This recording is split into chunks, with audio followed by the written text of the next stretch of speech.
গতবার যদি ছিল 1,11,000 ভোটে, তো আমার মনে হচ্ছে এবার টাকা যেন টাকা ফিস করলে ডবল হয়, এবার সেইটা 2,22,23 হয়ে যাবে। বনগাঁতে 100% গ্যারান্টি 2.5 লক্ষ ভোটে জিতবে এখানে শান্তনু ঠাকুর। অপদার্থ মমতারের জন্য যোগ্য কর্তৃ যাতে ক্ষয় হয়, পরিত্রাণায় সাধনাং বিনাশায় চ দুষ্কৃতাম ধর্ম সংস্থাপনায় সম্ভবামি যুগে যুগে। আমরা চাই এই দুর্নীতিগ্রস্ত সরকারকে এই বাংলা থেকে মুক্তি করুক। চোরটা এ ভগবান এরে রাবণের মতন শেষ করো। এখানে বিজেপি ছাড়া আর অন্য কেউ আসতে পারে না। এখানে আমাদের শান্তনু ঠাকুরই জিতবে। এবছর আমরা 30টার উপরে সিট পাবো পশ্চিমবাংলায়, অনেক বেশি ব্যবধানে জিতবে।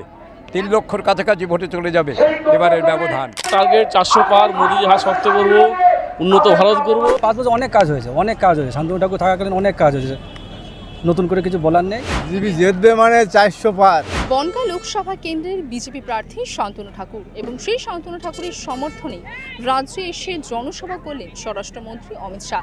যেই জনসভায় কিন্তু কাতারে কাতারে মানুষ এসে জমায়েত হয়েছে। তো চলুন বনগাঁর সেই সমস্ত সাধারণ জনতার সঙ্গে কথা বলবো এবং তারা বনগাঁয় কাকে চাইছে, আদেও কি শান্তনু ঠাকুর বনগাঁয় জিততে পারবে, তারা কি বলছে তাদের কাছ থেকে জেনে নেব। কেমন লাগছে? ভালো লাগছে।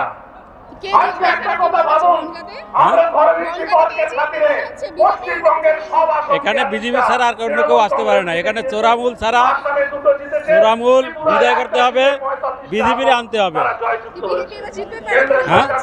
হ্যাঁ, আমরাও বিজেপি টিএমসি করছি এক সময়। এখন আর ওই চোরের দল আর ভালো লাগে না। এখানে আমাদের শান্তনু ঠাকুরই জিতবে, 100% গ্যারান্টি। অমিত শাহ আমাদের দেখার জন্য এখানকার নারী নির্যাতন নানান প্রবলেমের জন্য আসা হয়েছে।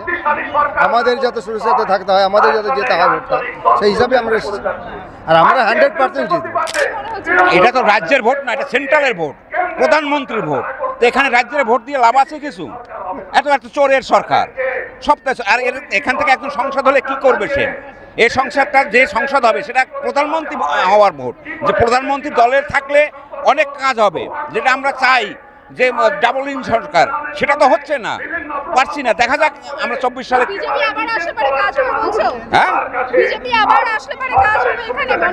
অবশ্যই, এবং এখানেও আসবে। এবছর আমরা 30টার উপরে সিট পাবো পশ্চিমবাংলায়, নো ডাউট। লিখে নেন। ভীষণ ভালো লাগছে। সিএ সম্পর্কে উনি আমাদের এখানে ভাষণ দেবেন। সিএ মানুষের নাগরিকত্ব দেওয়ার আইন, নাগরিকত্ব কেড়ে নেওয়ার আইন নয়, সেটাই উনি বুঝাবেন আমাদের এখানকার জনগণদের। আমাদের শান্তনু ঠাকুরের এগেনস্টে যে প্রার্থী দাঁড়িয়েছেন বিশ্বজিৎ দাস, উনি আমাদের মস্তক একটা অসৎ লোক, একটা চোর, গরু চোর থেকে রেশন চোর, কয়লা বালি চোরের সঙ্গে উনি যুক্ত। উনি এমন কাটমানি নেন, সেই কাটমানি সরাসরি পৌঁছে যান কালীঘাটে দিদির কাছে।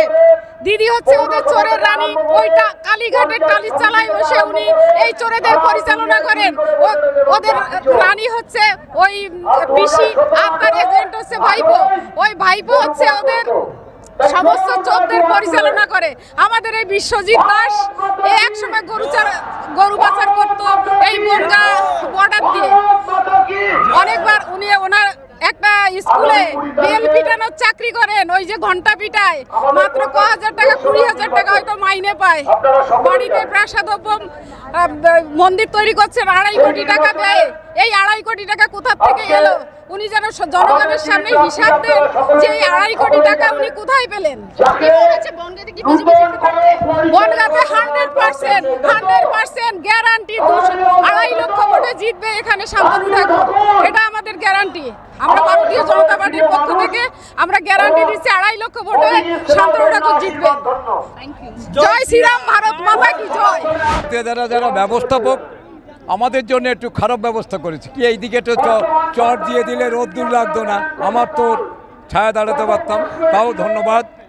আজকে খুব ভালোই লাগছে যে শান্তনু ঠাকুরের সমর্থনে শান্তনু ঠাকুরকে ভোট দেওয়ার জন্য এই লক্ষ লক্ষ মানুষ, আজকে শুধু প্যান্ডেলের লোক নয়, সমস্ত এলাকাতে লোক জমায়েত হয়ে রয়েছে। রোদ্দুরে দাঁড়াতে পারছে না, ছায় আছে। খুব ভালো লাগছে।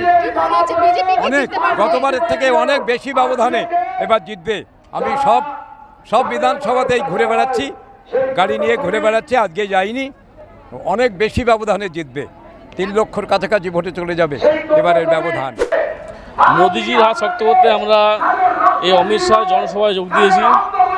আমাদের টার্গেট 400 পার, মোদিজির হাত শক্ত করব, উন্নত ভারত করব, এই লক্ষ্যে আমরা এগিয়ে চলেছি। কি মনে হচ্ছে এখানে কি জিততে পারবে বিজেপি? একদম 100%। আমরা জিতে বসে আছি, তাও আমরা মানুষের সাথে রয়েছি, তো তাই মানুষের সাথে আসলাম। জয় শ্রীরাম, ভারত মাতাকে জয়। আগামী দিনে আমাদের দেশ খুব সুন্দর হবে। কি মনে হচ্ছে এখানে কি বিজেপি জিততে পারবে? হ্যাঁ, বিজেপি অবশ্যই জিতবে, 1 লক্ষ ভোটে জিতবে। খুব সুন্দর। আমরা চাই এই দুর্নীতিগ্রস্ত সরকারকে এই বাংলা থেকে মুক্তি করুক, এই আশা নিয়েই আমরা এখানে এসেছি, যাতে আমরা জয়ী হতে পারি, এটাই আমরা চাই। আর গতবারও মানে শান্তনু ঠাকুর প্রায় 1,12,000 ভোটে জিতেছিল।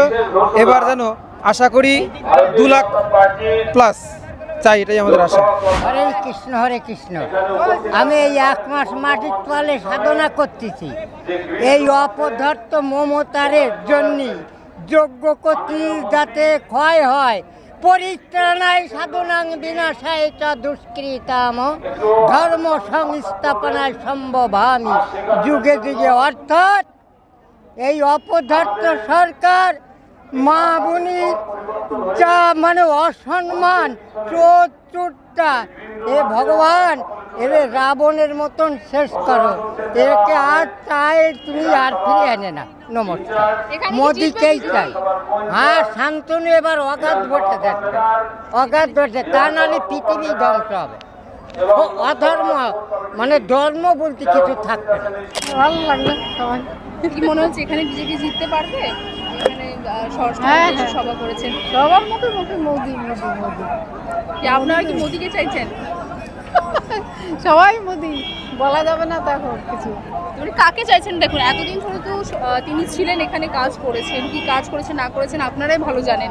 কি কি মনে হচ্ছে উনি আসলে কি আবার ভালো কাজ হবে? কি কি করেছেন না করেছেন? হবে না, সবই হবে, কাজ হবে, সব হবে। আমাদের শান্তনুকে জিতাতে হবে। আমাদের মেন হচ্ছে দেশ, প্রথম হচ্ছে আমাদের দেশ। এই ভারতবর্ষের জন্য আমাদের বহু মানুষ আমাদের প্রাণ দিয়েছে। কোথায় দীনেশ বাদল, বিনয়, ক্ষুদিরাম বোস, মাতঙ্গিনী হাজরা, কত করে নাম করবো, মহাত্মা গান্ধী, জওয়াহরলাল নেহরু, সবাই বহু লোক। তা আমাদের সেই দেশ, আর আমাদের ভারতবর্ষ হচ্ছে ভগবানের দেশ। এই রামকৃষ্ণ, মা সারদা, এসব আমাদের দেশ। আমাদের হ্যাঁ বড় বড় যে মা দুর্গা, যার 10টা হাত আমাদের মানুষ করেছে, যে মা কালী 4টে হাত, সে আমাদের মা। শিব, যে স্বয়ং আমাদের ভগবান, যে থাকে ওপরে, শিব আমাদের ঘটনা হচ্ছে আমাদের যে করে হোক আমাদের মোদিকে আমাদের প্রধানমন্ত্রী বানাতেই হবে দেশের জন্য। আর একবার চান্স দিতে হবে, আর একবার 1, 2, 3। এবার কি মনে হচ্ছে বনগাঁতে কি বিজেপি জিততে পারবে? এবার বিজেপি জিততে মানে গতবার জিতেছিল 1,11,000 ভোটে। তো আমার মনে হচ্ছে এবার টাকা যেন টাকা ফিক্স করলে ডবল হয়, এবার সেইটা 2,22,23 হয়ে যাবে। হ্যাঁ, এই 5 বছরে। হ্যাঁ, কথা হচ্ছে এবার ডবল ভোটে জিতবে ও, সেই টাকা ফিক্স করার মতো। এখানে যে অমিত শাহ যেহেতু আসার জন্য এখানে যা লোক হয়েছে, সে মানে বলার মতন না। কি আর বলবো, নতুন করে কিছু বলার নেই। শান্তনু ঠাকুর তো বনগাঁ থেকে অবশ্যই জিতবে। এই যে কাকা যেরকম বলে, আগের বছর 1,11,000, এবার 2,22,000 করে জিতবে। তিনি তো এর আগেও তিনি সাংসদ ছিলেন এখানকার, এবারও তিনি সাংসদ। কি মনে হচ্ছে কি কাজবাজ কি হয়েছে? হ্যাঁ, এই 5 বছর অনেক কাজ হয়েছে, অনেক কাজ হয়েছে। শান্তনু ঠাকুর থাকাকালীন অনেক কাজ হয়েছে, নতুন করে কিছু বলার নেই, অনেক কাজ হয়েছে। এখানকার মানুষ এবার শান্তনু ঠাকুরকে কি চাইছে? হ্যাঁ, নতুন করে বললাম তো, দ্বিতীয়বার কিছু বলার নেই। শান্তনু ঠাকুরকে চেয়েছে, বনগাঁর মানুষ আবার নতুন করে চায় শান্তনু ঠাকুর। বিকল্প নেই শান্তনু। সুন্দর সুন্দর সুন্দর, এর উপরে আর হয় না। জয় শ্রীরাম। কি মনে হচ্ছে এবার বিজেপি জিততে পারবে এখানে? বিজেপি জিতবে মানে 400 পার, বিকল্প কোনো রাস্তা নেই।